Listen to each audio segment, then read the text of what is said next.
저희 부패영향 분석과 업무 소개해 드리겠습니다.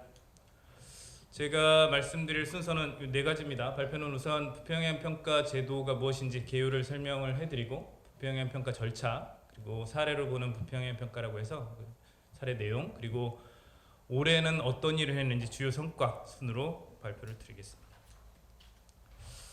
저희 과는 부패영향 분석과라는 명칭 그대로 부패영향 평가라는 제도를 운영하고 있습니다. 부패영향 평가는 법령의 조문을 보고 법령이 이대로 시행되면 뭔가 부패가 발생할 수 있겠다라는 부패 유발 요인을 찾아서 개선을 하는 일입니다.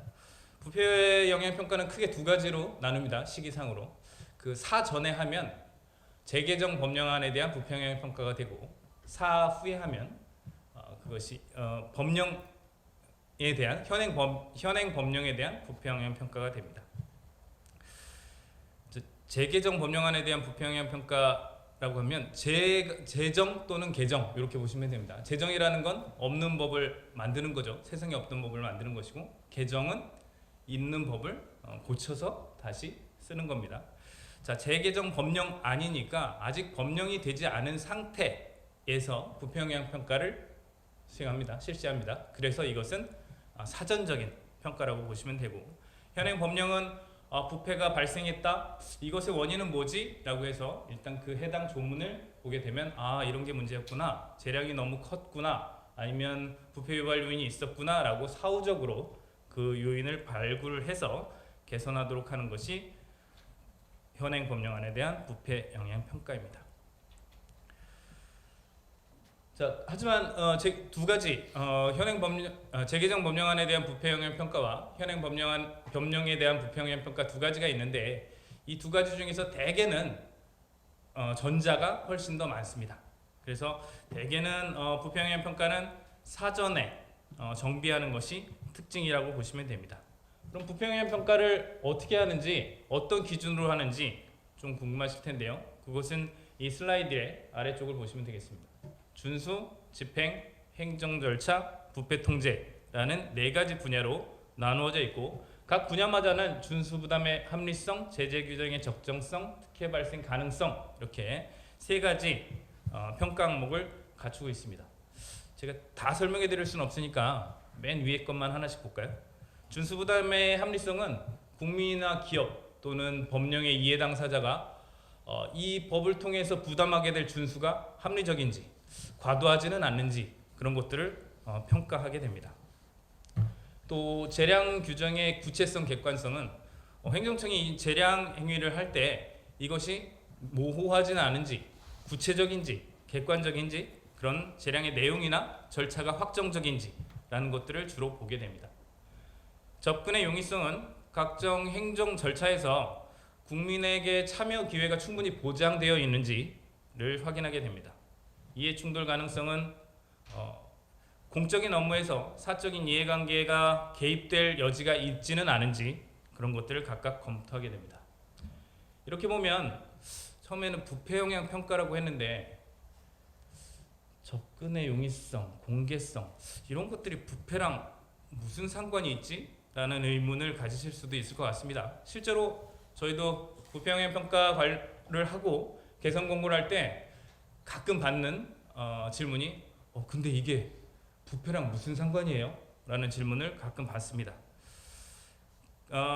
우리 부패방지권익위법에서는 부패 행위가 공직자가 직무와 관련하여 그 지위 또는 권한을 남용하거나 법령을 위반하여 자기 또는 제3자의 이익을 도모하는 행위라고 했습니다. 여기서 방점은 지위 또는 권한을 남용하여가 됩니다. 그래서 재량이 적정한지, 그것이 적합한지, 그런 것들을 주로 보게 됩니다. 자, 그러면 재량이 남용되지 않아야 할 텐데, 재량이 남용되지 않는다는 것의 이면에는 국민의 권리가 충분히 보장되어 있는지, 그 절차가 적절한지를 보게 됩니다. 그래서 접근의 용이성이나 공개성이나 일치 가능성 등은 그런 것들이 포함되어 있다고 보시면 됩니다. 부패방지권익위법에서 부패라는 한 측면이 있고 권익이라는 한 측면이 있습니다.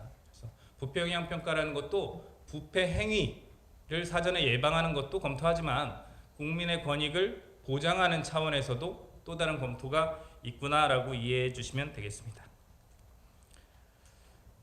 자, 부평의 평가는 이렇게 프로세스가 이렇게 진행이 됩니다. 이게 사전적인 평가이기 때문에 법령안에 대한 부평의 평가라고 보시면 됩니다. 먼저 소관기관에서 평가 자료를 작성해서 저희에게 요청을 하면 대개는 입법 예고 기간인 40일 내에 부평의 평가를 실시하고 소관기관에게 관련 자료를 통보하게 됩니다. 그 와중에서 조금 더 복잡하다, 뭔가 검토가 필요하다라고 하면 외부 자문을 저희가 받기도 하고, 또 필요하면 시기를 조금 더 연장을 해서 검토 시기를 조금 더 늘리기도 합니다. 자, 앞서 제가 이제 부평의 평가는 두 가지가 있다고 그랬죠. 재개정 법령안에 대한 부평의 평가가 있고 현행 법령에 대한 부평의 평가가 있다고 말씀을 드렸는데, 이 부평의 평가가 사전적이란 의미는 요 현행 법령이 아닌 재개정 법령안에 대한 부평의 평가가 대다수를 차지하고 있기 때문입니다. 제가 방금도 이제 결제를 하다 왔는데 올해 접수된 것이 한 1780건 정도 되고 있습니다. 지금도 계속 진행 중이고요. 저희 부평의 평가는 다른 기관에서 시행하고 있는 성별 영향 평가, 또 개인정보 침해 요인 평가 등 사전 영향 평가와 동일하게 같은 사전적 절차로 진행되고 있습니다. 자, 법제처가 법령안 심사를 하기 전에 저희는 부패 유발을 보고, 또 성별 영향 평가에서는 성별 불균형 요소가 있는지를 보고, 개인정보 침해 요인이 없는지 개인정보위원회에서 보고 그렇게 평가를 하고 있습니다. 자, 그러면 한번 예를 보겠습니다. 이 왼쪽이 소관기관에서 보내온 원안이고, 자, 오른쪽이 저희가 개선하도록 한 개선안이라고 보시면 됩니다. 평가 대상 조문 2항을 보시면 1항을 먼저 보실까요? 중소벤처기업부 장관이 연동지원본부를 지정할 수 있도록 권한을 부여하고 있습니다. 1항에서는요, 그죠? 2항에서 보시면 그 권한을 부여해서 지정을 할 때 어떤 원칙에 따라, 어떤 기준에 따라서 그 연동지원본부로 지정을 할 것인지에 대한 요건이 나와 있습니다. 근데 요건을 한번 읽어볼게요. 1호 전담 조직을 보유하고 있을 것, 2호 전담 인력을 보유하고 있을 것, 3호 사무 공간을 갖추고 있을 것. 자, 이걸 읽어보시면 도대체 알겠는데 전담 조직 보유하고 전담 인력을 도대체 얼마나, 사무 공간은 어느 정도? 라고 의문이 생기실 수 있을 겁니다. 그럼 저희가 이런 것들은 되게 모호하다, 그리고 지정 기준이 충분히 갖추어지지 않은 기관을 또 지정할 우려도 있다라고 해서 이런 거는 재량권 남용의 여지도 있고 기준의 모호함도 있습니다. 그래서 저희가 협의하여 개선한 것이 이제 우측 보시면 됩니다. 사업을 수행하는 전담 조직은 해당 기관 내에 조직을 갖추고 있으면 될 것이어서 그건 큰 문제가 없을 것 같고, 그럼 전담 인력은 몇 명 이상, 그리고 사무 공간은 어느 정도라는 구체성 있는 조문으로 저희가 개선을 하도록 공고하고 있습니다. 자, 앞서서는 이제 재개정 법령안에 대한 평가였습니다. 그리고 이제는 현행 법령에 대한 부패영향 평가가 있습니다. 저희가 지난 20년부터 3년간은 공공기관에 대한 부패영향 평가를 했습니다.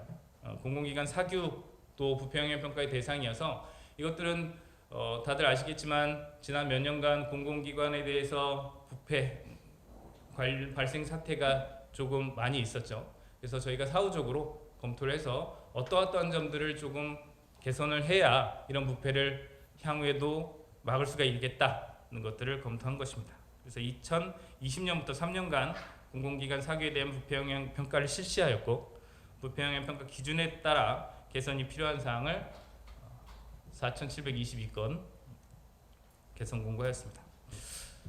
주요 내용을 보시면 이 밑쪽에 나와 있습니다. 특별 승진이나 채용 과정에서 투명성을 갖추기 위해서 기준과 절차를 마련할 것, 그리고 이해 충돌 방지를 위해 대표나 임직원들이 퇴직했으면 그 퇴직자와 수의 계약을 체결하지 않을 것, 또 각 운영이나 인사위의 투명성을 제고하기 위해서 위원회 제척, 기피, 회피, 등 이해관계 있는 자들의 재적 기피 규정을 마련하는 것, 그런 것들을 주로 개성 공부하였습니다.